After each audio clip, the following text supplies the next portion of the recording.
માં એટલે શું? માં એટલે સર્વસ્વ. માં એટલે શું? માં માં માં માં માં માનું કોઈ વર્ણન જ ન કરી શકે. ઈ રહોડામાંથી જઈને એ થાળે લઈ આવીને દીકરાને પરાણે કોળિયામાં મોઢા દઈ દઈને જમાડે એનું નામ માં. મોઢે બોલું માં, ત્યાં મને સાચે જે નાનપણ સાંભળે પછી મોટપની મજા મને કડવી લાગે.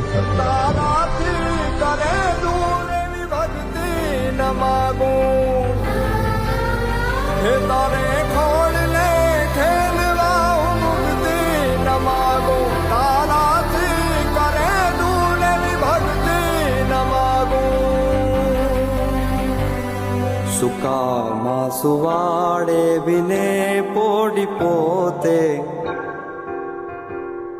પીડા પામ પાંડે તજે સ્વાદ તો